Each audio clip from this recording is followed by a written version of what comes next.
Welcome everyone to our Tuesday, September 20th work session. The first remote location work session we have held using the Granicus system. Means the video from this meeting will be on the county website but not on Grassroots TV. And it's a very short meeting. We are doing this because we've done a site visit earlier this morning in the Woody Creek area, and we anticipate not at a heavy level, but the potential of being able to hold our meetings more dispersed throughout the county so that we can listen to local communities' concerns and kind of take the meeting to them as opposed to always have things in the courthouse. So it is a little more friendly perhaps than our usual meeting room. And this is going to be a working lunch as well. So please pardon us if we're eating. We'll try not to talk with our mouths full. It is roughly, what time do you have now? 12 o'clock. And so we're about a half hour behind our schedule, but we don't have too many issues in front of us. We do have a 1 o'clock citizen board interview, and since we're behind schedule, if we need to, we'll break from our traditional items that we're working on and go to that interview and then come back. So our first item on the agenda is the prep for the meeting with the United States Forest Service, and I should mention that George Newman is not in today's work session because he is in Washington, D.C. He has gone on a trip with a group to be able to discuss the Great American Outdoors initiative of the BLM and the wildland and wilderness issues that are important to a county like Pickens County. We appreciate him taking the time out of his day to do that, or his week rather. So the first item is a prep for meeting with the United States Forest Service. John, if you'd like to take that away. Yeah, this is an opportunity for us to identify topics that we would like addressed as we go into our quarterly meeting with the United States Forest Service. And so, as we typically do, I'd like to open it up to the board to see if there are any items on the board's mind, and I might have a couple that we can bring up if not.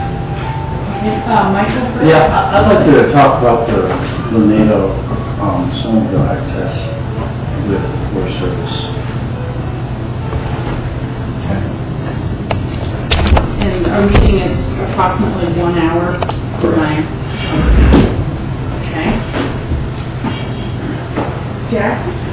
Yeah, I'd like an update as to the status of the White Banks Alabaster mine application with the Forest Service.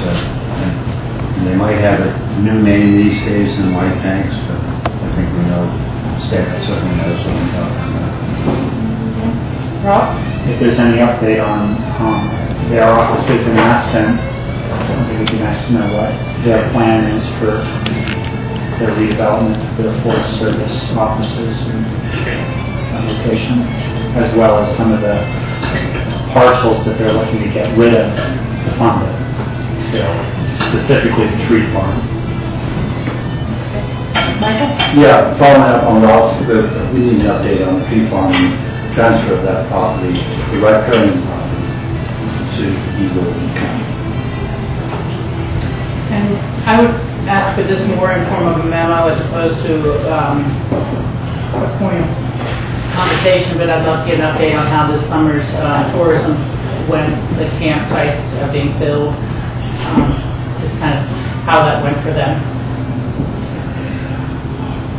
And then, John, did you have different topics that have come to your attention? You know, you covered most of them. The only other one that I had on there, and I don't know if this is going to be a clarification, but as we talked about the Thompson Divide area and the gas leases with the BLM, there's been a lot of, I think, discussion about whose responsibility is what in the federal permitting process between the Forest Service and BLM. And we've heard the BLM side. I'm wondering if it might be worthwhile to hear from the Forest Service's side how that process works. Yeah, that'd be great. Yeah, kind of an update on their EIS coming from our scoping comments prior. Where are they in that? And you actually bring up the topic. When you talk about roads, which Michael has many times asked for information on the ownership of the Maroon Creek Road as special event permitting for the upcoming summer season. It's actually not even the ownership. I just think we need to resolve who's going to either lead on the decision and the decision maker. So, ownership isn't as important as coordinating the use of that road. I agree for that purpose, but I think we should also get a sense of the ownership for the long-term maintenance and expenditure issues. But if the ownership is a point of bogging down, that's very, very complicated. We can't resolve it. In the interim, we can resolve just use. And so, as you talked with the Forest Service about topics that they would like to potentially bring up to us, or ones that you feel are not right, and that we can give follow-up information, you'll help us sort and narrow that down to being within about the rough hour timeline that we have set up for that meeting. Absolutely. It looks like we have plenty to fill up. Okay. Yeah, Rachel, Jack, please. and a clarification, and I'm sure you got this wrong, but the EIS issue about Thompson Divide is a different issue than the prospective issue. Yes.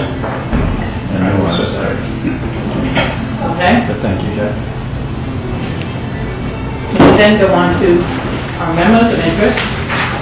And you can see that Liz Stark is here with Community Health. That's the appropriate Community Health Services. Community Health Services. And we have a fairly lengthy memo in our package related to the core public health services rule-making hearing. And I guess, Liz, do you want to take that away? And Sure. Explain to us, let's identify yourself for the camera.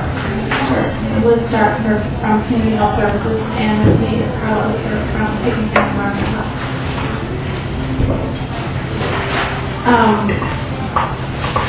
The Colorado State Board of Health has put forth these core public health services for rulemaking. The date for the rulemaking session is October 19th, and they've been asking, the State Board of Health has been asking for stakeholder input, particularly from local boards of health, see if there are any issues or concerns about that counties might have about the core public health services.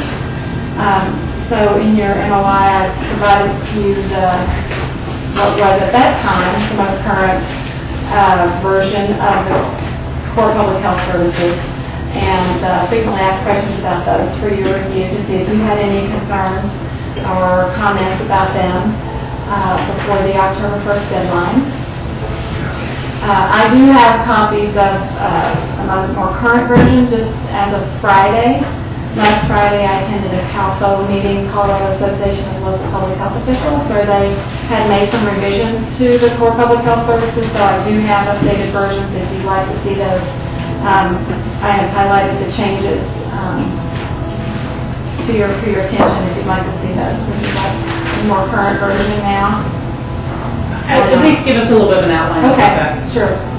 So basically the purpose of this, and the background on this is that this is part of the Public Health Act, which was passed in 2008, that the state will ensure these core public health services are delivered by every local public health agency. And so this would pass would go into effect January 1st, 2012 as part of the Public Health Act. The main core public health services include assessment and planning and communication, vital records and statistics, communicable disease prevention, investigation and control, prevention and population health promotion, emergency preparedness and response, environmental health, and administration and governance. My board reviewed these core public health services at their August meeting, and overall felt like Community Health Services, particularly as the local public health agency, did perform the majority of these core public health services currently to fit the community need. There was some concern about some of the larger, some of the newer requirements of the Act, particularly in the area of assessment and planning, and just in the fact that we have traditionally been a public nursing service and providing direct services, and so this overall function of performing assessment planning on a continuous basis and performing a community health assessment every 5 years is something that hasn't naturally been part of community health services and may need to be built in over the years to meet the requirements of this. So I think that that was the main concern of my board, is that there's definitely going to be there could be some financial impact down the road as we really look at our capacity to continue our current level of service, and then also broaden our scope to really function as the state is requiring us to as a local public health agency. Some of the changes that they made really are mostly wordsmithing, but they added,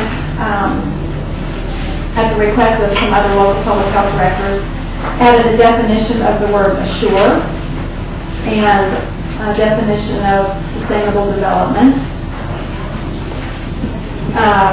Again, as I said, most of it is just wordsmithing. Then the other bigger change is under Section 6, under the failure to provide for public health services. They felt like they needed to describe a little bit more what happens if an agency is not able to comply with this, what the state's going to do. And basically the state is saying they're going to work with every local public health agency, and it is up to local control for us to determine what our priorities are and where our resources will be allocated. If we determine that we just cannot perform one of these functions, then the state's going to work with us and try to determine if there's opportunities, to work with neighboring counties or regional opportunities.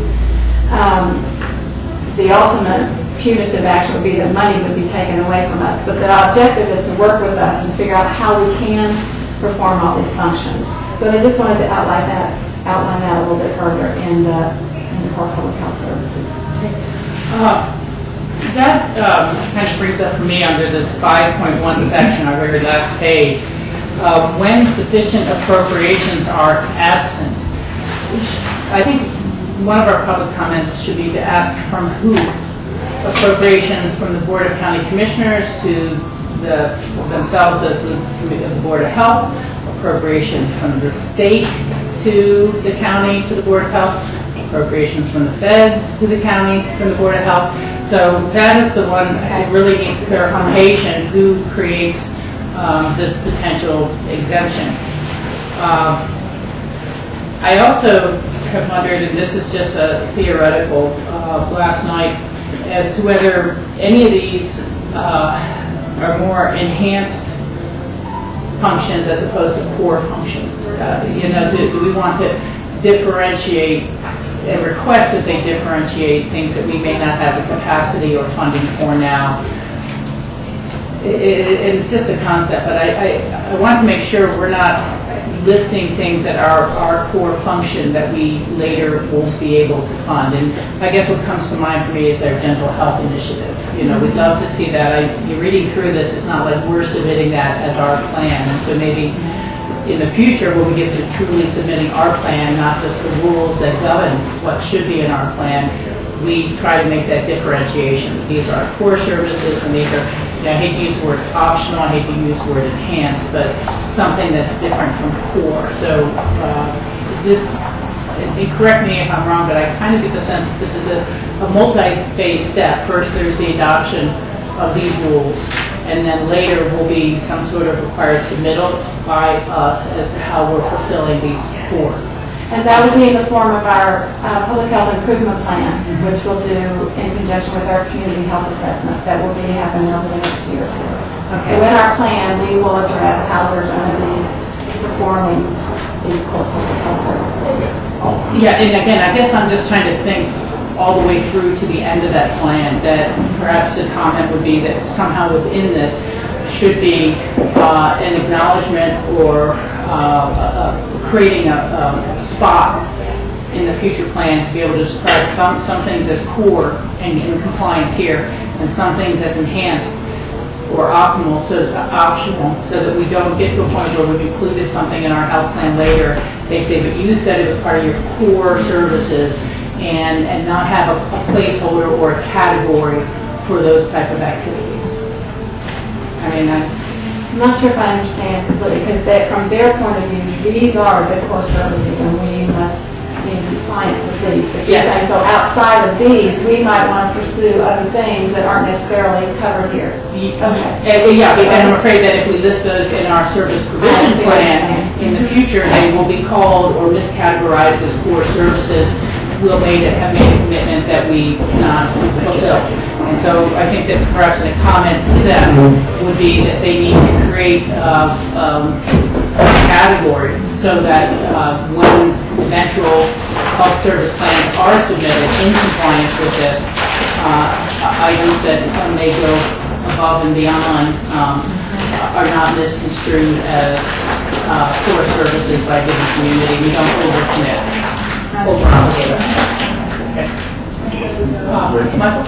How does this differ from an unfunded mandate by the state? Well, okay. I think that they're looking for local public health agencies to be creative about the way they can enhance, change their services. For a lot of smaller agencies, it will be a struggle to incorporate some of these things And the state isn't offering any aid to that effect? not specifically, not at this point. So it's no. an unfunded mandate? Well, let me give you an example where there is some offering for the community health assessment and the public health improvement plan, that whole process. There has been an informal offer so far to help counties pay for that process. So as we move along, those opportunities might arise. What's an informal? Well, I'm just saying that they don't know yet what it will look like. There's nothing been granted. There's no formal grant process out there right now for that, but they've given me indications that they do have funds to assist counties with the community health assessment. That's one piece. That's one small piece of the assessment planning for public health service. So it may happen, but there's no guarantee for any of these future. There's no guarantee of funding for this. So then, how does the county absorb a state mandate like that? Well, as you point out, as in so many areas that we deal with, where we have additional requirements, we don't always get commensurate resources to implement them at the state level. And I think in the immediate, what we're seeing is that we believe that we meet the level currently of most of the core services, the one exception being the community health assessment, which is the requirement to really proceed our plan and I think lay the foundation for how we plan for our core services. And quite frankly, to fund any additional efforts over and above what we've done to identify community health needs and picture of health, that would be coming out of our general fund appropriations, in competition with other needs. And that's actually in our budget process right now, a request that has come through to look for additional resources to help fund the community needs assessment. Right now, I think in our analysis, that's really the only, out of these requirements, that's the only one that would require additional funding from what we're doing now. Is that accurate to your? Well, my suggestion to the board would be that, in principle, we agree to the state's wishes, but in practice, the state's wishes have to be funded by the state. And because we, and Liz and her board have produced an excellent community health service. And then for the state to mandate beyond that without funding is something that they have to examine. Their best wishes need to be funded. And I would suggest that that's an appropriate comment to make in response to these draft rules, because these are still draft and they're taking comments October 1st they're due, but I think it's appropriate for us to submit a comment that there should be commensurate funding provided to local agencies. I agree. I think that should be our first comment. I think Jack may remember the CCI discussions. This was back when Patty was on the board and others, where counties were very vocal in concerns about unfunded mandates. flip side of that, for better or for worse, is that I think what the state is trying to do is to create a bottom, a level bottom across the state. That as subdivisions of the state and that necessity to provide health services is one of our obligations as subdivisions of the state. And some counties were making choices not to appropriate funds to do so, even when they had the appropriate revenue. So you could go from one county to the next and find widely different ranges of services being offered. And when you get to things like communicable diseases, they don't necessarily recognize county lines. And so this is an attempt, however clumsy, to create some level of stability and consistency of public health services to the citizens of Colorado. But I absolutely fully agree with the funding concept, and the state is going to have to work on that because they're facing another $500 to $600 million cutback in the year 2012. So we'll see how that really goes forward. Right. I don't know if we can add in that comment what sort of budgetary impacts it might have on us if they don't fund these things. We often see these things that say no budgetary impact, but really there is a budgetary impact of this happening to us if the state isn't going to fund it. So having that data done beforehand with that comment, I think is a powerful statement. And I think we're prepared. We actually have that quantified right now for our budget process, so that would be easy to include in our comments. Jack? Yeah, and I would address the same issue going back when this bill passed the state legislature. We, Pickens County, and many other counties throughout the state had a huge concern about this financial component and dictating, exactly what had to happen. The example Liz has given us is the assessment and planning component. But also, as Rachel has indicated, there are varying degrees and types of services according to your local population and the culture and the history, etc. So, certainly I would support the comment about fiscal concern and mandates, but also I think we need to make a second comment about local control to reinforce the fact that individual counties and/or districts must have the ability to come up with their core public, their own version of core public services. Though I understand that there's a desire for uniformity, we can't exactly be in the same box every county and/or district. So we need to reinforce that.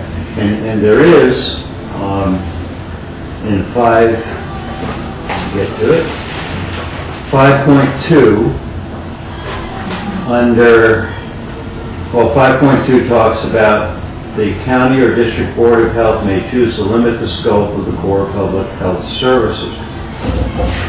A, there's limited need for the core public health services in the community, or other providers provide the service sufficient to meet the local needs. So, we're a bit in between because Pickens County doesn't provide a quote-unquote health department. We fortunately have community health services and that whole team. But in that 5.2, that's where I think we ought to reiterate the fact that, this local discretion is hugely important how this comes down. And I don't know if that really means there has to be, by the state, rulemaking about what is the simple, basic core public services. Because Liz has indicated, well, these are what they are. For example, that assessment, I can see community health services having to spend a huge amount of time, finances, which is staff time, etc., coming up with some standardized way to do these assessments. Liz, is there any flexibility how we do it, or is there a form that we must comply with? as far as the It's assessment? working on a template for every county. Oh, okay. Yeah. Well, anyway, we should be concerned and reinforce local discretion. I'm not sure I would always call it control, always use that word. I'm sorry, Jack, do you feel that 5.2 should be elaborated or just? Well, that's how I reference where it did, give us the ability to shape our own core public services. But I don't know what that exactly means outside of what you already articulated. These are the core public services at the beginning. What does the rule say part, for example, and that's where it defines the multiple elements that you brought. If I could, I might be on the same track with you, I might not catch your point, but you're talking about pretty much a local determination of local delivery of services. The extent and because it has a prior section that talks about oral health. I don't think that means that we, the county, need to provide oral dentistry to everyone in the community, but we may be trying to do that. That's kind of where I was getting back to this idea of enhanced programs, which is optimal. What are we getting ourselves into? I think it seemed to have a little bit, but I'll leave this to your expertise to how do we define assessment? This template from the state. A comment I would make is do we need a full reassessment every 5 years, or can we do an update to our assessment given cost constraints? But I think that a full assessment every 5 years is something that the assessment itself would take 2 years. You've just adopted it, and then you're starting the new one. It's more frequent than the AACP could be a real burden as opposed to provision of services. So I would see some sort of update provision to the 5-year plan, and a new one being done every 10 years or something like that, as to find us the correct way. And Jack does point to section 5.2B, as you did, other providers provide this service. We may want to expand what other providers mean, that if there are intergovernmental relationships with other counties, can count towards that, regional partnerships, but we may want to define what they mean by other, or add some amplification to that. I would comment just on your, the issue of the reassessment every 5 years and not a full-blown assessment. Just in my listening and the conversations that I'm hearing from the state, they do sort of talk about the update every 5 years, but I think it's a good point because to dedicate that amount of resources every 5 years is, 5 years isn't very long. But at the same time, they do talk about updating that plan. So it would be good to clarify that the process is expected to be the full-blown thing. The plan obviously just gets updated, but then the process to get there, expectations might be. Obviously, to me, the assessment is a good thing. It creates a baseline, but and I would say maybe more in slower growth counties or small counties, are you going to see that sort of radical change every 5 years for the resources?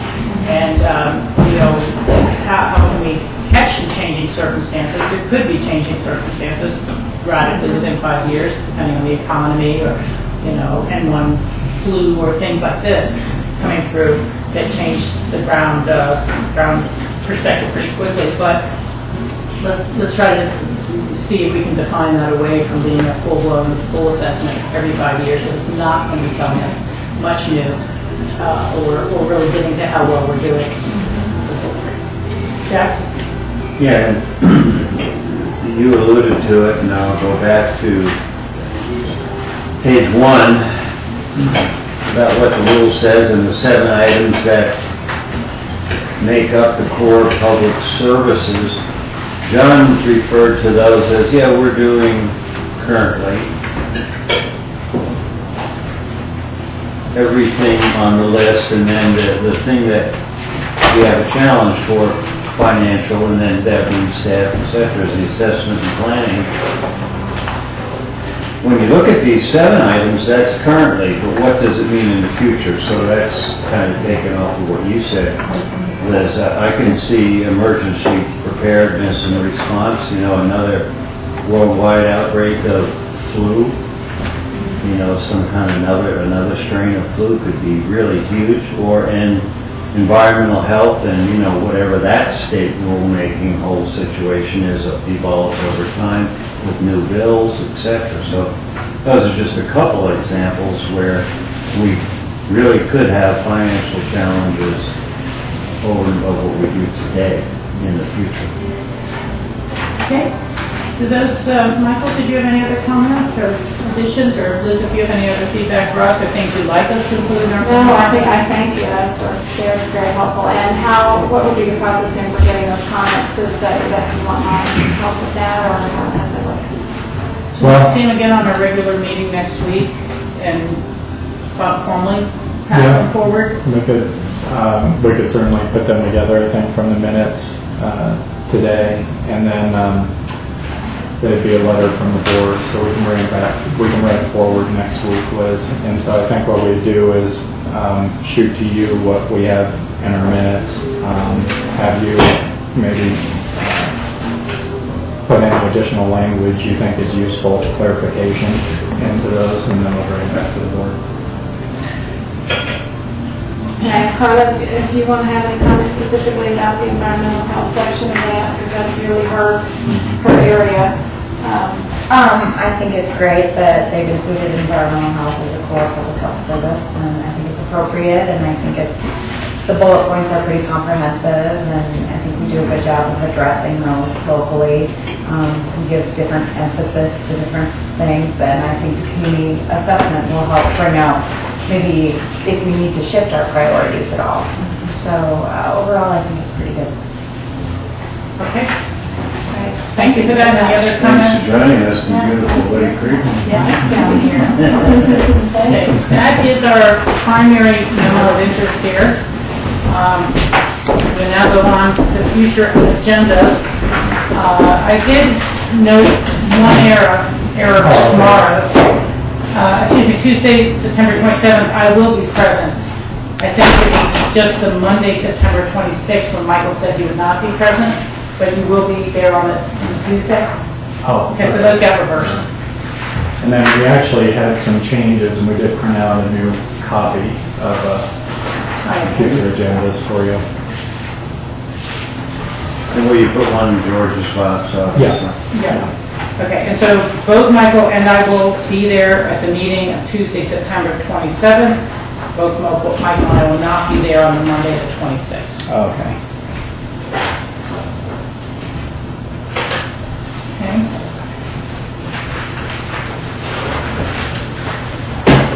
Further, any other changes, John? Yeah, let me just walk through. So, on September 28th, actually the same number of items, and there is an error on here. There is no Circle R Ranch. Items 9 and 13 are duplicates. I believe that should be a land use action. But really, all the same items that were on your original agenda, except parsed out into land use public hearings and land use actions differently. On October 4th, we've added a prep for the meeting with the hospital board. That's something you already did. We have topics back there, but we just want to revisit since that got pushed back to make sure there are no other items that have been pushed back. And if you look on or come up, October 10th has the items that we came up with before. Okay. On October 11th, we've added a prep for the EOTC meeting on October 20th. That was a request from the board as we were looking at the funding models and the staff recommendation for the Snowmass Aspen bus service. Okay. On October 18th, this is not reflected on the agenda at this point, but we have a joint meeting with the City of Aspen and City Council chambers at 4 o'clock.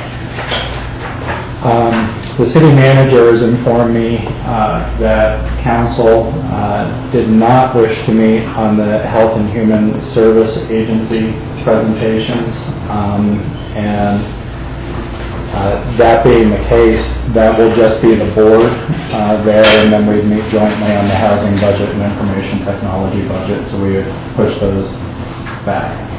Yeah, and John let me know about that yesterday. It's my intention to ask the mayor about that, but they were in their regular meetings on Monday night, so I was unable to make a call yet and see what's going on there. So we just want to...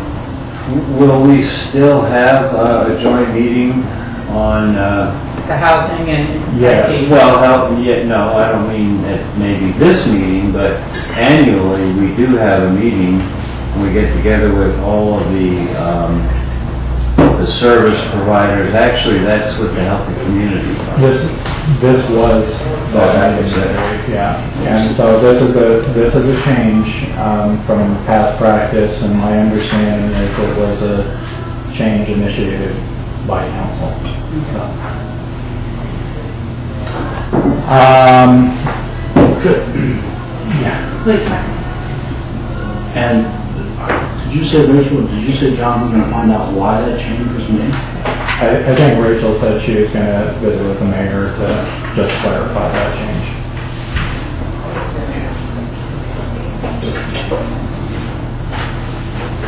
On October 25th, we had the ambulance district budget. I believe this was changed from the original budget calendar to accommodate us having a separate discussion. As you know, we've got some long-term issues to address there, and this is giving us some time to visit with the district before coming in front of you a little more thoroughly.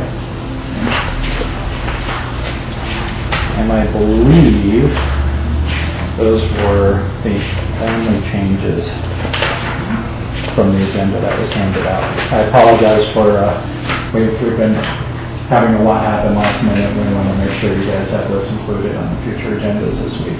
Thank you. John, my request would be on the Monday, October 31st, 2:45 Airport Master Plan approval process, that we be sure to CC information about that to Snowmass Village and to Aston City Council. You know, we've always had questions about that when we have joint meetings, and they may or may not wish to attend. It's not to set up a joint meeting, but just to forward them the memos that we might be receiving in advance of that meeting, and to let them know that they'd like to attend the one. Richard? Yes, Michael?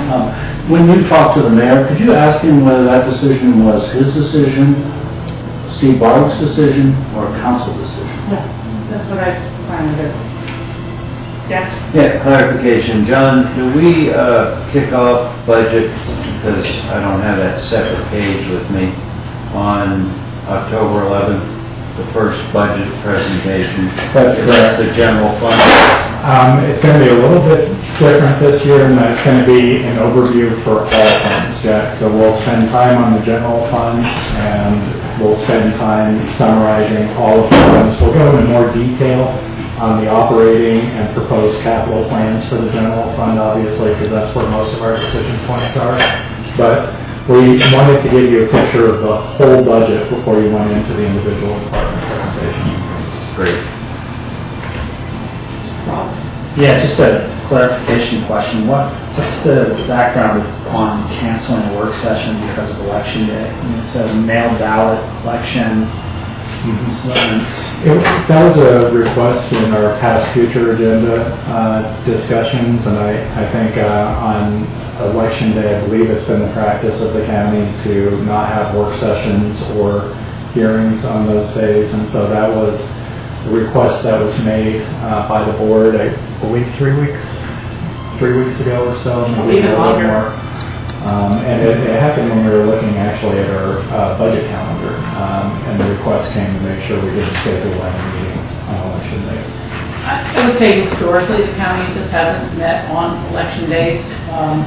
I know I would be working on voter turnout and myself, and if everyone chose to meet and go without me, that'd be fine, but I think others may be doing the same thing. Sometimes people are election judges, because we usually don't meet on election day. Well, and also, doing it the Monday before other than the exact day, we're still getting the work session time and doing business, so kind of works out. And It really has nothing to do with how hungover people are the day after. But it doesn't hurt. Any other questions, Rob, or Nope. any other comments on future agendas?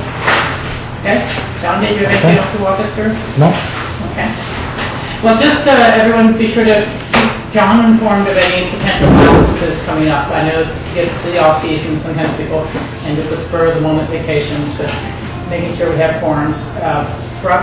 I will say that it's still not on the future agendas, but I won't be here for that BOCC meeting on the 20th. So I have mentioned it. A couple other things. Yes, members of that, appreciate that. Okay. We now go to open discussion. John, do you have any? Yeah, I've got a few small items for you, mostly updates and one other seeking directions. You may recall a few weeks back we received a letter from the Sopris Soil Conservation District asking us to have a discussion about partnership. I did go down to their board meeting and have a discussion with their board and their manager.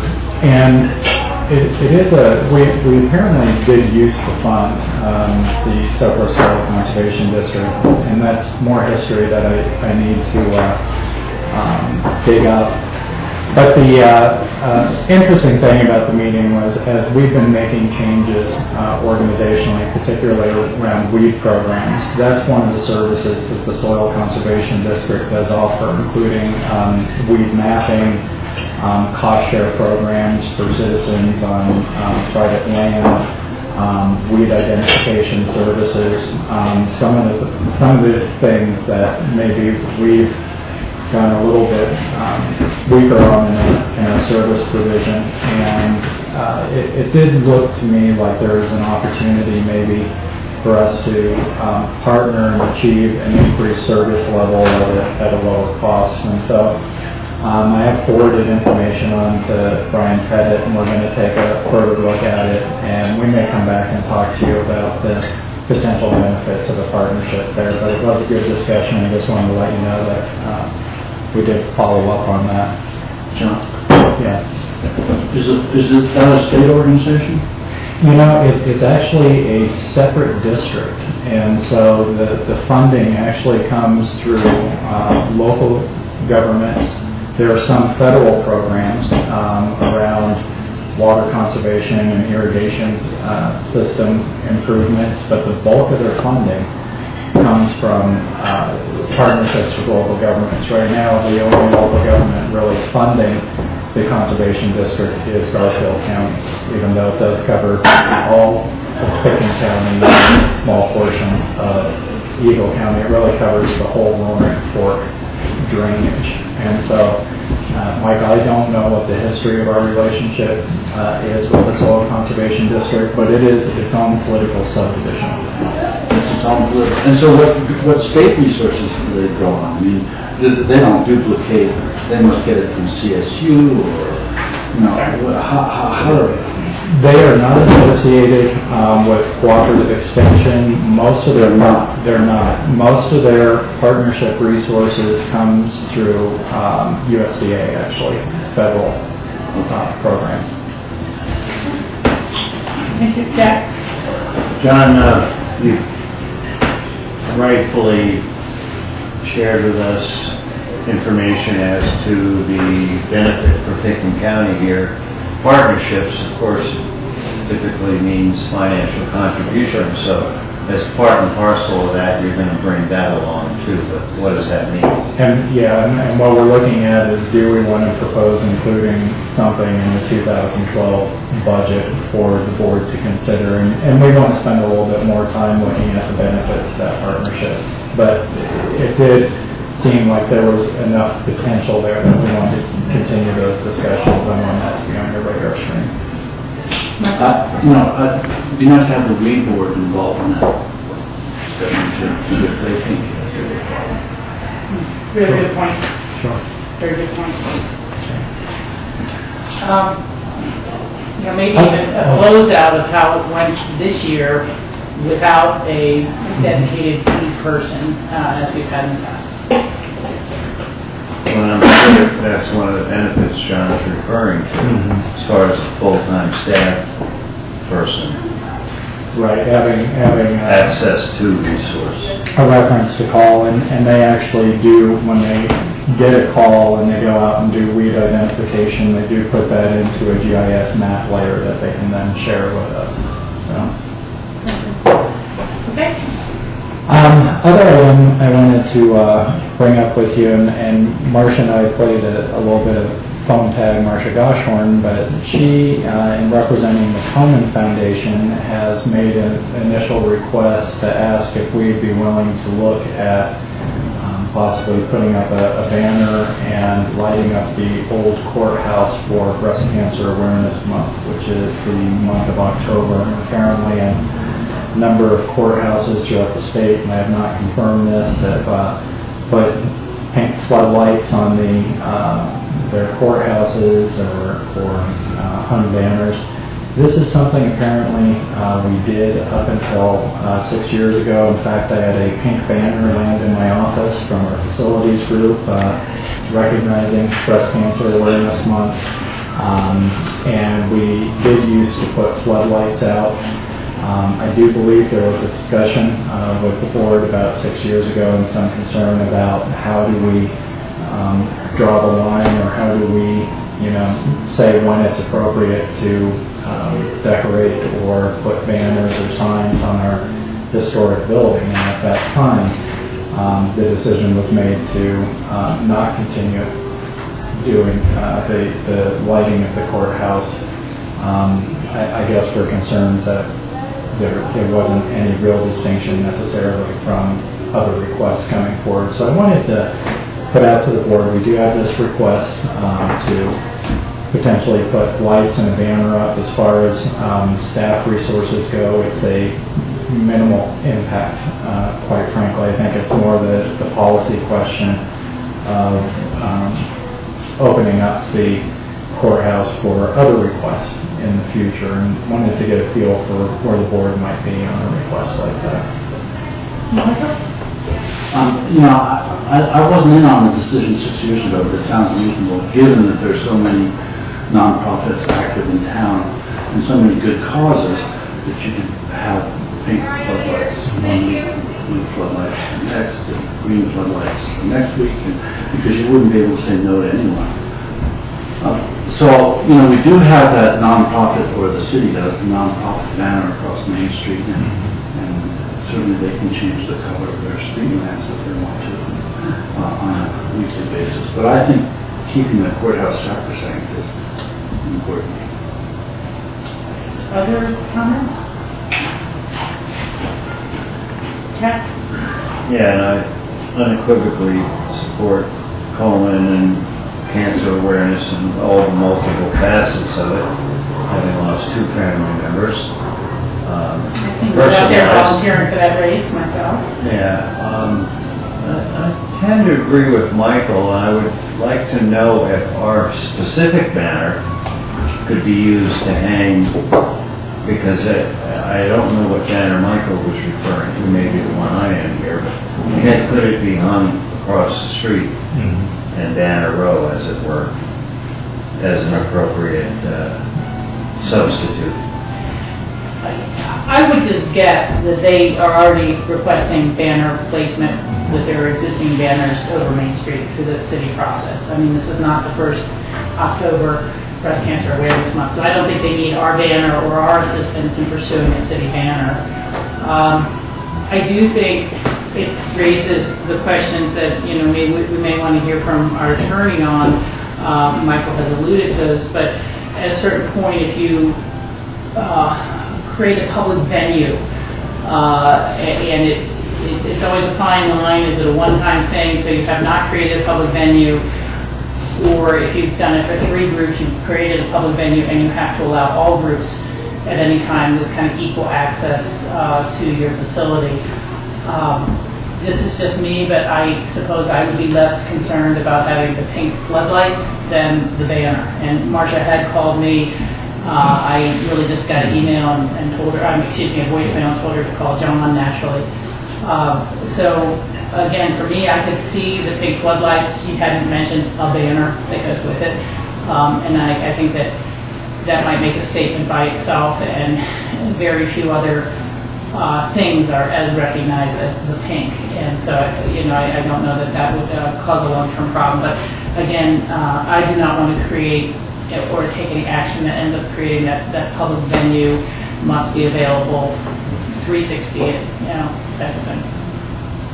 I tend to agree with Michael as well, that you have to have a plan if you're going to do this, and it would be every week a different nonprofit would come forward and without a plan on how to handle that, and I can't, off the top of my head, think of how one would handle that.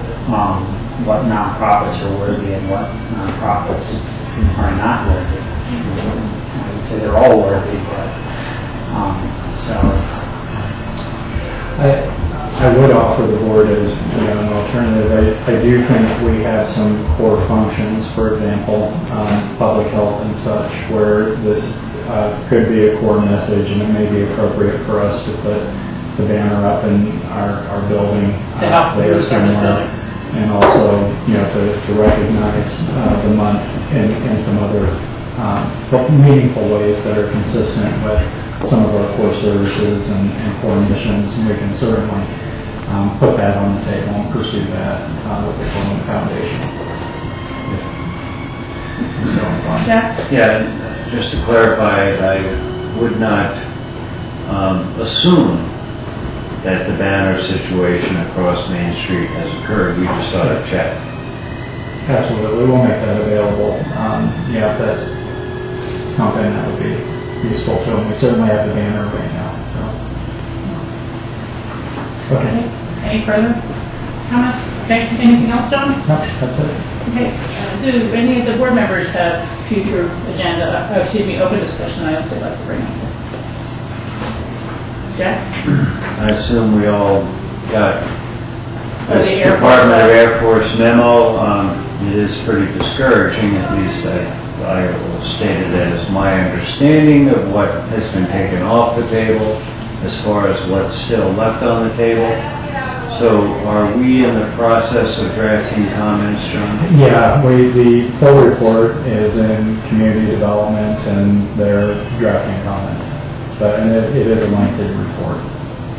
Yeah, and I think there are multiple focuses, but one has to be about wilderness and flyovers and consistent with protection of wilderness. It's somewhat ironic that, though I understand the economics, that the Air Force would choose to delete areas in the eastern slope where cattle grazing and all of that, but equal importance is the wildlife in our mountains.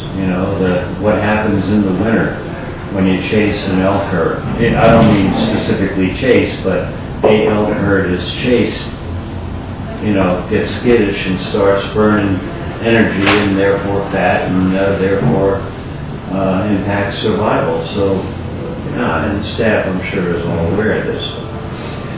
We need to really reinforce our views on this. Yeah, Scott Condon had a very good article in the paper about this recently, and perhaps you can get a copy of that for our future discussions. I'm not sure if it's post-independent or was reprinted up here, but I do remember seeing that. And just from what I looked at, there, maybe it was our summary or something, but it mentioned that there will be some quote startle impact to the elk, and it was fairly quickly dismissed. And I think that that's something that we may need to really drive home as part of the comments, is that the startle of the elk is far more significant.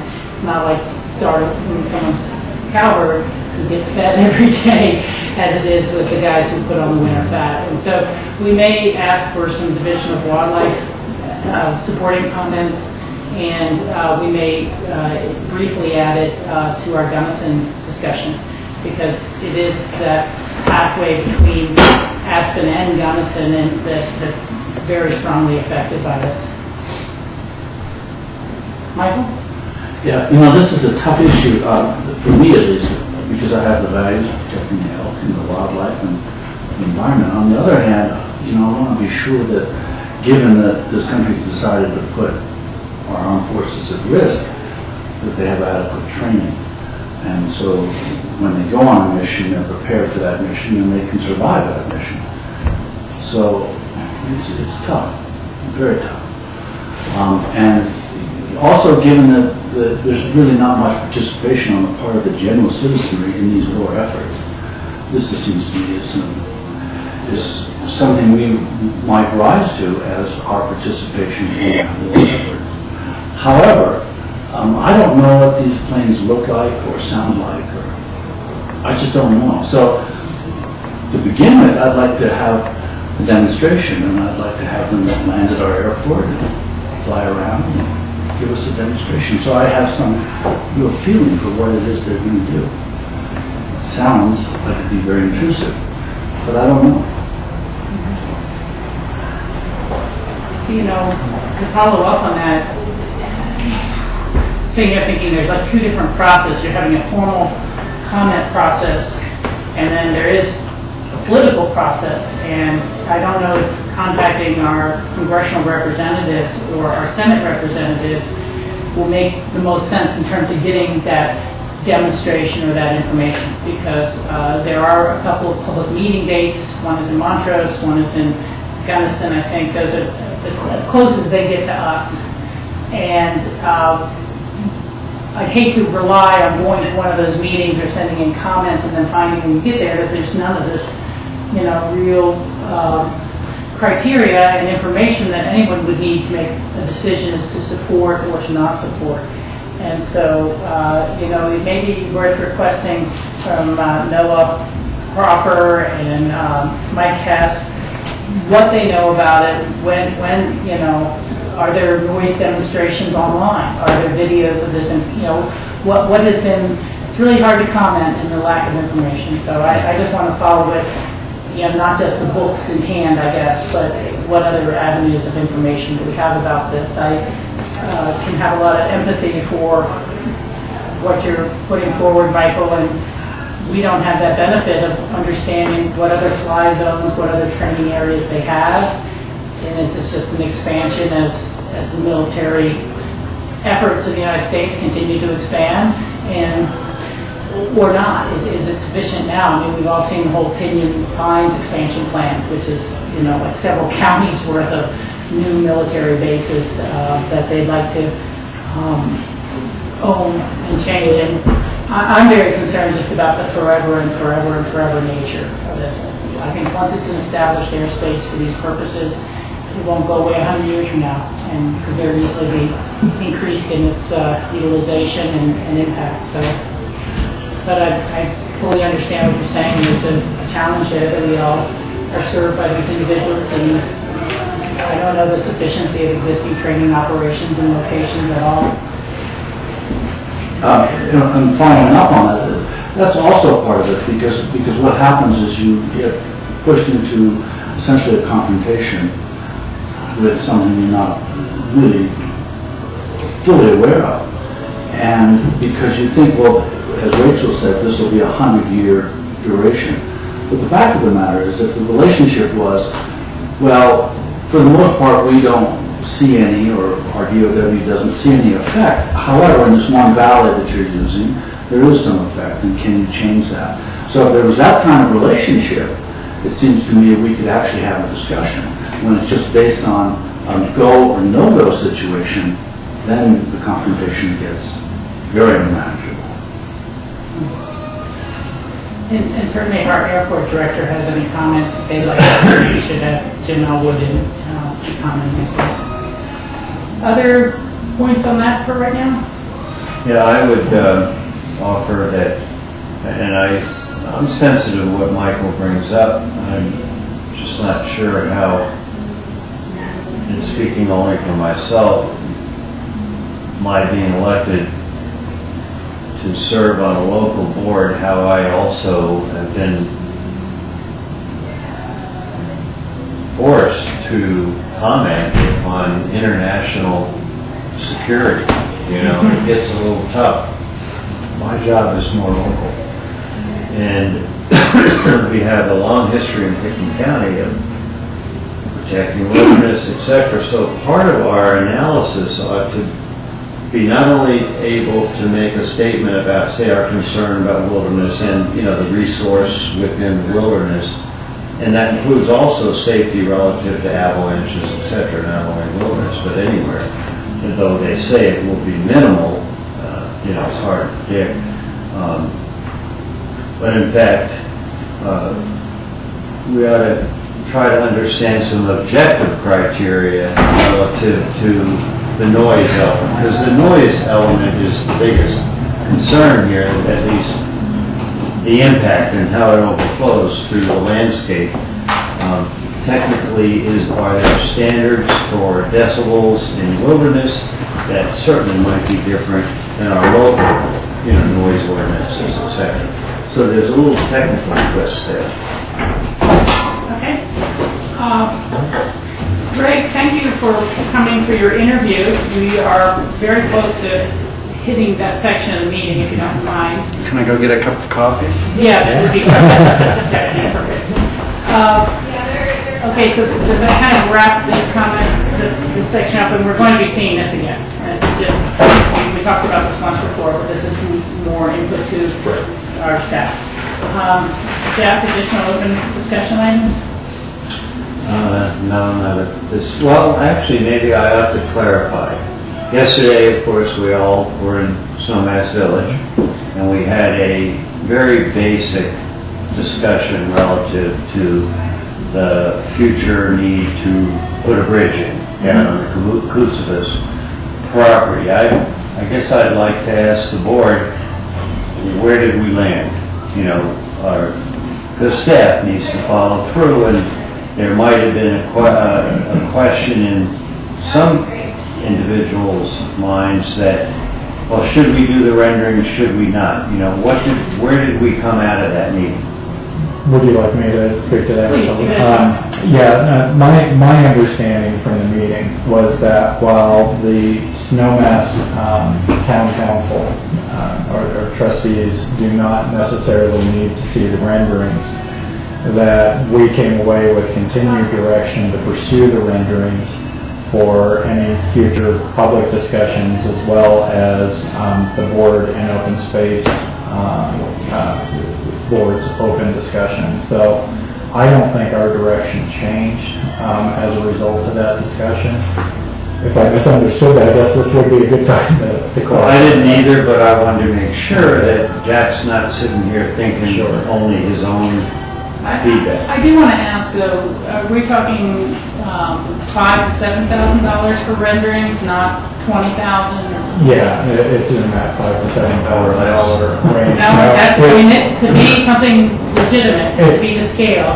It's incorporated into the overall contract, which is more, but that brings us through engineering so that we can be in construction and have a new alignment of the trail. Is the $7,000 for the engineering? No, that's what I'm saying. And that's why I just wanted to clarify, because I believe that's closer to a $35,000 contract for engineering and design and all of that. So we would be going $35,000 into the engineering of a specific design to be able to make $10,000 to $12,000 worth of accurate renderings, or was it $7,000? No, it's not for the renderings. Okay. Basically, we'll have renderings of Without both. engineering. There will be a decision point about which bridge, and then we'll engineer, yeah. Okay. But right now, what's happening is some of the work that would have to happen regardless, as far as understanding where the utilities are, where the abutments are going to have to go. Okay. Well, that's going to be the case whether we're Equally placing applicable to both the Marine alternatives. Creek or another bridge. So, yeah, it's incorporated into that whole scope. We decided to phase it and include it in one. That cost us some time on the renderings, which is why the renderings haven't been done sooner. But it'll get us to the ultimate finish line of having a bridge placed quicker. So that's where we're at. Yeah, and I would like to offer,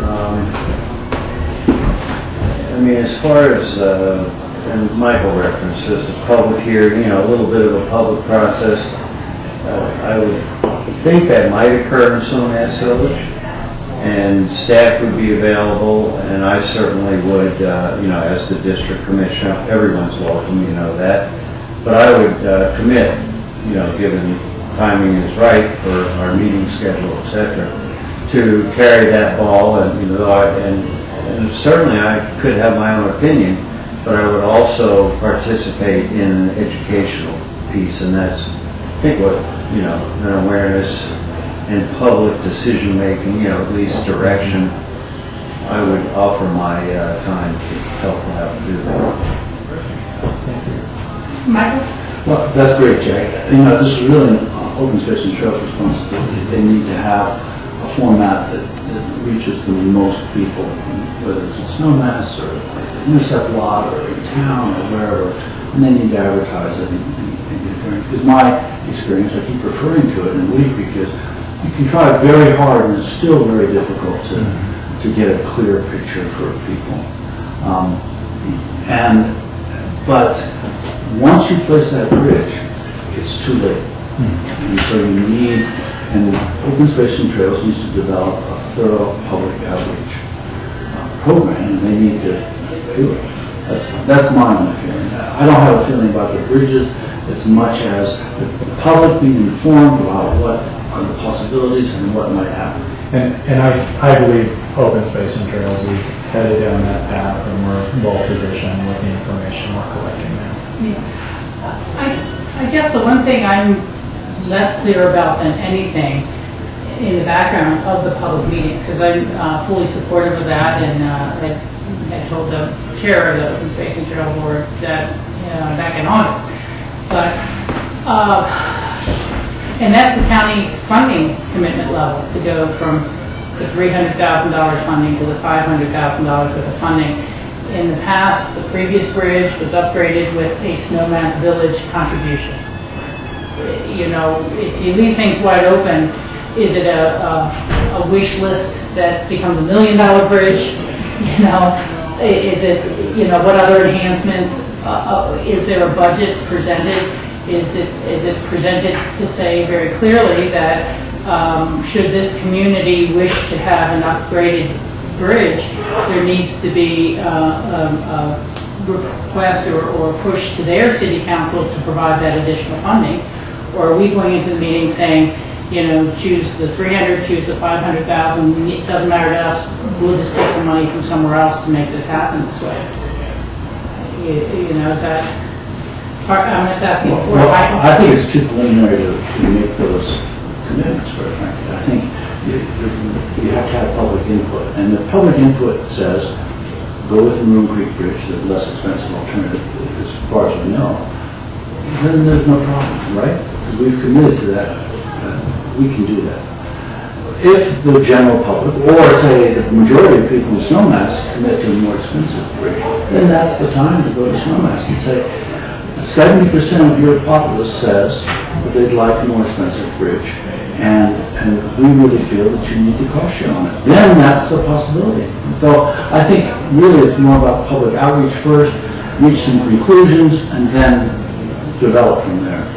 Okay. I appreciate that clarification. I just want to make sure it's structured appropriately so you don't begin a public process that simply gets a lot of false hopes raised and then dashed when either our board or Snowmass should it end up being a conclusion that we cannot fund the difference, or there needs to be some sort of other effort to do so. And I think clearly, given Open Space and Trails, pretty tremendous outlay to be able to accomplish a Droski property, which helps us with this access and everything else in the first place. We're seeing the budgets be pretty tight. I think everyone recognizes that. Okay, Jack? Yeah, and my final comment on this is, I agree with Michael as far as the evolution of the process, and we have some options on the table. That's what we're doing. And We take all that public feedback. And I'd be open, I guess, to going to Snowmass, but I would not make their contribution. Now, again, we have a board here, so I'm only speaking for myself. That would not be conditional, new bridge, more expensive bridge if you contribute. That's part of a discussion, and that's premature to do it. And I'm not convinced that the new bridge is the right one, but I sure lean towards, because especially since this has come up in the last 6 weeks to 2 months, every time I go down the road, I'm going, and watching as we go by. And unlike BOCC, where there's huge vegetation, even in the winter, you have your trees without leaves. This is pretty open, and the scrub would be about the height of the rails at most, and et cetera. So I'm open to the process. That's the key. Okay. Any other final comments on that? Well, we'll come back to open discussion in a few minutes. We do have a citizen board interview with Greg Postman. I know he's in the other side getting coffee from Moody Creek 3. And we'll take just a few minute break if people would like to